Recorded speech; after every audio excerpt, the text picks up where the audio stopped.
এইযোৰ আপোনাৰ কাঞ্জীবৰমত hand embroidery কৰা মেখেলা চাদৰ। মই কৰা নাই পিছে দেই, মই আপোনাৰ ভাল লাগিছে কাৰণে আপোনালোকক দেখাইছোঁ। এইযোৰ মোৰেই হয় বাৰু কাপোৰযোৰ। আচলতে মই য'ত ফেশ্বন ডিজাইনিং শিকিছিলোঁ সেই তাৰে মেমে মানে তেওঁ এনেকৈ বনাই আগতে কাপোৰবিলাক বিকিছিলে। মোৰ মানে ভাল লাগিলে, কালাৰটো ভাল লাগিলে, ডিজাইনটো ভাল লাগিলে।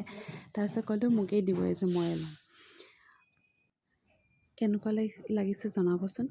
এইটো মানে পিংক হয়, ইয়াত অকণমান ৰেড নিচিনা লাগিছে ন, সূতাটো ব্লুৰ ওপৰত। ৰেড নহয়, আচলতে পিংক হয় দেই।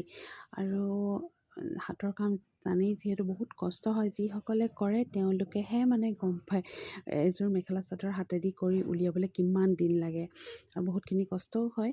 তাৰপাছত তেওঁ সেনেকৈ বনালে। এইযোৰ ব্লুটো আচলতে কি ব্লু বুলি কয় জানো, এইটো অকণমান স্কাই ব্লু নহয়, তাতকৈ অকণমান ডাৰ্ক হয়। আৰু এইযোৰ হ'ল আপোনাৰ পিংক। কাঞ্জীবৰম হয় যিহেতু, পাত দুইটা কাপোৰ ধুনীয়া শ্বাইনিং কৰি থাকে। কাপোৰযোৰ ভাল লাগিলে মোৰ। এয়া তাতে এইবোৰ ইয়াত পিংকত এইখন চাদৰ হয়, চাদৰতে ব্লু দিছে, ষ্টনো দিছে, চুমকিও সেনেকৈ মিলাই দিছে আৰু মিলাই মেলি কৰি দিছে। গোটেই আঁচলকেইটা ডাঙৰ মানে বহুত ওপৰলৈকে কৰি দিছে আৰু মাজত সৰু সৰু বুটা আছে বাৰু। কেনেকুৱা লাগিছে জনাব দেই, ডিজাইনটো কেনেকুৱা লাগিছে।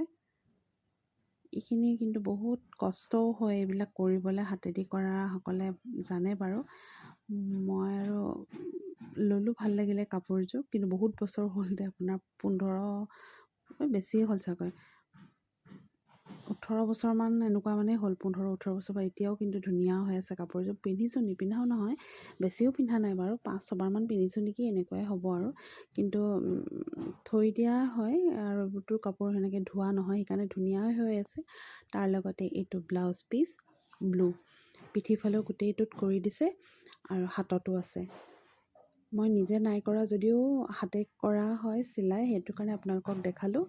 মই নিজে কৰাবিলাকো বাৰু আপোনালোকক দেখাই থাকিম মাজে মাজে। আজি এইযোৰকে দেখালোঁ দেই, কেনেকুৱা লাগিছে আপোনালোকে জনাব।